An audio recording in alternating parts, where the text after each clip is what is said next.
Ini pernah mendatangkan polemik kalau sudah urusan ini ya. Tapi sebelum saya bahas, sedikit saya singgung untuk meluruskan pemikiran sebagian orang. Ingat, bukan berarti masuk gereja itu dilarang total, tidak ya. Enggak, bukan berarti umat Islam itu sama sekali tidak diberikan kesempatan untuk boleh masuk, tidak. Tapi di gereja itu ngapain? Apakah dia berdakwah misalnya? Bisa jadi dia masuk gereja langsung ceramah, menyampaikan hujah-hujah, tapi itu kan jarang. Tapi bisa jadi. Atau memang tadi ya, mau sholat ya. Ingat, maksud sholat di gereja ini bukan beribadah bareng-bareng sama non muslim atau merayakan perayaannya bareng-bareng. Ingat, ini bukan ini yang dimaksud. Tapi ada gereja nih, nggak ada aktivitas sama sekali atau kosong sama sekali. Apakah boleh kita jadikan sebagai tempat sholat? Ini yang kita bahas. Bukan maaf, non muslim sedang beribadah, yuk kita sholat bareng-bareng, atau kamu melaksanakan ibadah sendiri, saya juga bukan. Tapi memang nggak sedang ada aktivitas di dalamnya, atau memang sudah off ya.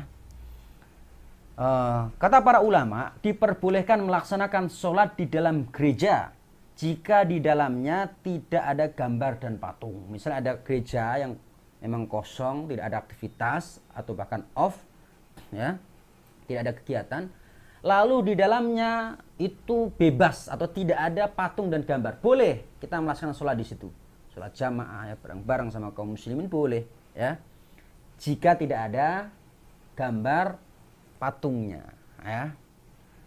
Imam Al-Bukhari telah membuat bab ya dalam kitab sahihnya, bab sholat di gereja. Dan Umar, sahabat Umar berkata, sesungguhnya kami tidak masuk ke gereja kamu semua karena ada patung yang dimana di dalamnya ada gambar-gambarnya. Jadi Umar bin Khattab itu nggak mau masuk gereja bukan karena gerejanya, tapi gereja itu ada patung dan gambarnya.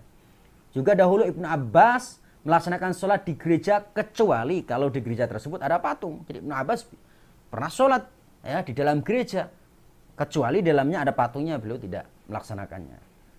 Oleh karena itu, yang menjadi perdebatan para ulama adalah bagaimana hukumnya melaksanakan sholat di gereja yang ada gambar dan patungnya. Kalau nggak ada gambar patungnya sudah, tidak masalah, no problem ya. Pertama, pendapat ulama ya, yaitu sholat di dalam gereja yang ada patung atau gambarnya. Mayoritas ulama, diantaranya Ibnu Abbas dan Imam Malik, ya, Imam Malik berpendapat dimakruhkan atau dibenci sholat di dalam gereja yang ada patung atau gambarnya. Yang namanya dibenci ya, sesuatu yang kalau kita tinggalkan itu baik, afdol. Dan pendapat ini pula dipilih oleh Syekh Ibnu Utsaimin rahimahullah ta'ala ya. Di antara dalilnya adalah keumuman sabda Rasulullah SAW, fa'ainama atrokat kas-sholatu fasolli fa'inahu masjidun ya. Di mana saja Anda dapatkan sholat ya, kata Rasulullah, maka sholatlah karena ia adalah masjid. Hadis riwayat Muslim ya. Hadis ini menunjukkan kebolehan sholat di mana saja, di antaranya gereja ya. Hanya saja perhatikan, boleh sholat di dalamnya, hanya saja makruh karena ada gambar dan patung yang dibenci oleh syariat ya. Makruhnya karena ada patung. Kalau dilaksanakan sah ya. Makruh ya, ada patungnya. Kemudian pendapat kedua, haram sholat di gereja yang ada gambar atau patungnya ya. Haram hukumnya dosa. Tapi keharaman ini tidak membatalkan sholat, tetap sah sholatnya. Di antara ulama yang berpendapat seperti ini adalah Syekhul Islam Ibnu Taimiyah rahimahullah ta'ala. Imam Ibnu Taimiyah, seorang ulama Hambali, seorang ulama besar yang memiliki keilmuan yang sangat tinggi, yang memiliki banyak karya-karya ya. Mungkin kalau sebagian orang agak sinis terhadap Ibnu Taimiyah, itu bisa dikatakan dia bukan Hambaliun, bukan ulama Hambali. Kalau ulama Hambali hampir dipastikan tidak ada kan sinis kepada Ibnu Taimiyah. Ibnu Taimiyah seorang ulama Hambaliun yang luar biasa dalam keilmuannya ya. Ibnu Taimiyah mengatakan haram sholat di gereja yang ada patung dan gambarnya. Dalilnya mana? Dalilnya adalah dengan keumuman hadis yang menunjukkan akan keharaman gambar dan kepemilikannya ya, karena adanya gambar termasuk mencegah masuknya para malaikat ya. Ada sebuah hadis ya, di mana Rasulullah SAW bersabda, la tadkhulul malaikatu baitan fihi kalbun wala suratun. Para malaikat tidak akan masuk rumah yang di dalamnya ada anjing dan ada gambarnya. Inilah dalil yang menunjukkan keharaman sholat di gereja yang ada patung dan gambarnya. Ya. Kesimpulan yang kita tarik dari dua pendapat tersebut, sholat di dalam gereja tidak mengapa kalau di dalamnya tidak ada gambar dan patung, baik itu sholat Jumat maupun sholat lainnya. Ya. Kesimpulan yang kedua, dimakruhkan sholat di dalam gereja kalau di dalamnya ada gambar dan patung. Ini adalah pendapat mayoritas ulama. Oleh karena itu, kalau memang ada gambar dan patungnya adalah dimakruhkan, kalau sekiranya umat Islam memerlukan untuk sholat di dalamnya dan tidak didapati tempat yang lain dan menutupi patung-patung itu agar tidak terlihat, maka hal ini tidak mengapa dan tidak makruh. Wallahu alam. Jadi kalau ada gambar patungnya maka ditutup saja pakai tirai atau ditutup dengan kertas ya, sehingga boleh, tidak makruh lagi karena sudah ditutup. Ini bagi umat Islam yang memang kebetulan tidak ada tempat lain. Kalau di Indonesia alhamdulillah ya, masjid itu saking banyaknya, justru malah yang dicari jamaahnya ya, saking banyak masjidnya ya. Betul itu ya, satu komplek isinya 500 orang ya, muslim itu, tapi kalau masjidnya hanya 2 shaf ya, seperti itu. Tapi kalau di sebagian negara kan banyak cerita kawan-kawan yang di sana itu kesulitan nyari masjid ya, seperti itu.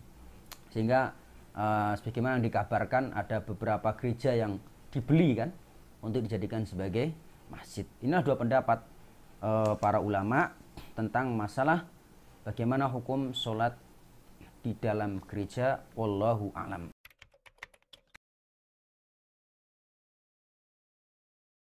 Tanah lapang bahasa Arabnya adalah musola. Ini bahasa Arab. Kalau musola di Indonesia ya langgar ya, masjid yang tidak jami. Secara garis besar jamaah sekalian, para ulama fikih membolehkan sholat id baik di tanah lapang maupun di masjid. Boleh. Hanya saja ulama berbeda pendapat mana yang paling afdol. Ya boleh, mau sholat di tanah lapang di masjid boleh. Cuma ulama beda pendapat mana yang paling afdol. Ya seperti itu. Pendapat pertama, tanah lapang atau lapangan itu lebih afdol untuk pelaksanaan sholat id atau hari raya. Pendapat ini yang masyhur di madhab Maliki, Ahmad dan Hanafi atau mayoritas ulama. Ya. Argumennya dibawakan oleh Imam As-Sun'ani rahimahullah ta'ala dalam kitabnya Subulus Salam. Saya bacakan beberapa hujahnya saja karena banyak hujahnya sebenarnya. Dikatakan dalam kitabnya Imam As-Sun'ani, wa hujjatuhu muhafadzatuhu sallallahu alaihi wasallam ala dzalika wa lam yusalli fil masjid illa li udril matari wa la yuhafidhu sallallahu alaihi wasallam illa alal afdal. Ya, illa alal afdali. Hujjah mereka adalah bahwa Nabi kontinu melaksanakannya di tanah lapang dan tidak melakukan di masjid kecuali ada udzur hujan, dan Nabi tidaklah kontinu kecuali pada yang afdal. Dalilnya adalah Nabi itu sudah kontinu terus-menerus sholat id di lapangan kecuali hujan baru di masjid. Dalil pertama. Kedua, dari Abu Hurairah bahwa mereka mengalami hujan pada hari raya, para sahabat pas hari raya hujan. Maka Rasulullah SAW sholat hari raya bersama mereka di masjid. Ini menjadi dalil bahwa Nabi itu sholat id di masjid karena hujan saja. Coba kalau nggak hujan, maka di tanah lapang. Berarti tanah lapang lebih afdol. Dalilnya lagi, berdasarkan ucapan Ali, ya, bahwa beliau keluar menuju tanah lapang untuk sholat id. Ini sahabat ya, sahabat Ali ketika sholat id keluar ke lapangan ya.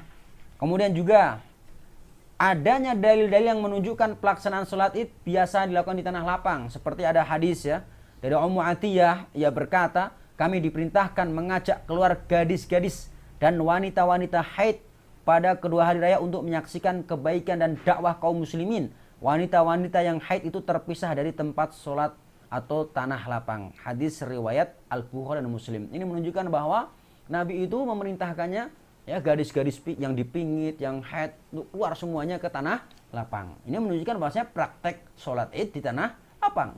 Ada hadis juga dari Abu Sa'id bahwa Rasulullah keluar pada hari raya Fitri dan Idul Adha ke tempat sholat yaitu tanah lapang.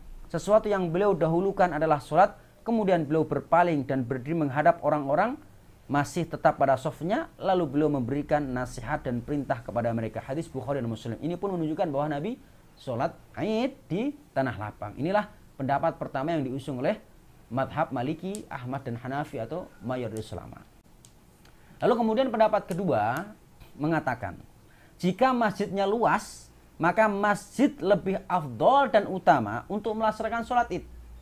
Jadi kalau masjidnya luas, walaupun tanah lapang juga luas, tapi masjidnya luas dan cukup untuk jamaah, maka masjid lebih afdol. Pendapat siapakah ini? Pendapat yang masyhur di kalangan madhab Syafi'i. Ya, madhab Syafi'i mengatakan jika masjidnya luas, sholat id lebih afdol di masjid. Ya. Kata Imam As-Sun'ani, pendapat ini yang diusung oleh madhab Syafi'i, yaitu apabila masjid di suatu kota luas, maka sholat id di sana, ya, seperti itu. Alasannya beliau apa? Lihat. Ucapan beliau mengisyaratkan bahwa ilat alasan hukum diperintahkan untuk keluar menunaikan sholat id adalah berkumpulnya kaum muslimin.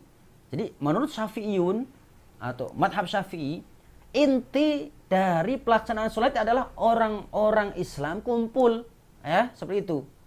Kalau memang dengan di masjid itu bisa kumpul bareng-bareng, ya sudah masjid lebih afdol. Ya, seperti itu. Kemudian juga secara praktek penduduk Makkah saat sholat id tidak keluar menuju tanah lapang karena masjid di Makkah luas. Buktinya sholat di Makkah nggak nyuruh ke lapangan, ya, karena luas. Pendapat ini juga merupakan pendapat Imam Yahya dan sekumpulan ulama. Mereka mengatakan sholat id di masjid lebih afdol, ya. Dan juga didukung ucapan Imam Taqiyuddin Al-Hisni Asy-Syafi'i dalam kitabnya Kifayatul Ahyar, ya, silakan dirujuk di kitab Kifayatul Ahyar. Di situ beliau menyampaikan panjang lebar tentang alasan mengapa madhab Syafi'i memilih masjid itu lebih afdol untuk sholat id, ya. Juga dalilnya Syafi'iyun mengatakan dahulu Nabi dan sahabat melaksanakan sholat id di tanah lapang karena masjidnya sempit dan jamaah yang akan sholat itu banyak. Sampai-sampai mereka mengatakan, mengapa Nabi menyuruh para sahabat ke tanah lapang? Kata madhab Syafi'i, karena memang masjidnya sempit. Coba kalau masjidnya luas, maka disuruh ke masjid. Ini pendapat Syafi'i, ya. Juga yang kedua, banyak riwayat yang menerangkan bahwa sholat sahabat, ya, sholat di masjid saat terjadi hujan ataupun karena sholat berjamaah yang tua-tua. Ini menunjukkan bahwa masjid juga biasa digunakan untuk sholat id. Ya, dan ini sebagaimana disampaikan Imam Nawawi dalam kitabnya Majmu' Syarah Muhadzab. Juga Ali memerintahkan Abu Mas'ud untuk menyelenggarakan sholat id di masjid bersama orang tua. Orang-orang tua diperintahkan untuk sholat id di masjid, tidak di lapangan. Berarti sudah biasa juga di masjid. Abu Hurairah berkata, terjadi hujan pada hari id, maka aku dan Nabi sholat di masjid. Ya, jadi di masjid walaupun hujan pun pernah, ya, seperti itu. Kemudian diriwayatkan dari Umar dan Utsman bahwa keduanya sholat id di masjid saat hujan. Ya, seperti itu. Kemudian juga Imam Nawawi membahas masalah ini secara panjang lebar di Majmu' Syarah Muhadzab. Yang kesimpulannya adalah, saya simpulkan juga di madhab Syafi'i setelah kita teliti, bahwa mereka pun membolehkan, ya, atau memberi keluasan atau pilihan. Boleh sholat di tanah lapang maupun di masjid, walaupun mereka mengatakan kalau masjidnya luas, ya lebih afdal di masjid, ya. Sampai beliau mengatakan, sahabat-sahabat kami yaitu ulama-ulama di madhab Syafi'i berkata, diperbolehkan sholat id di tanah lapang dan boleh di masjid.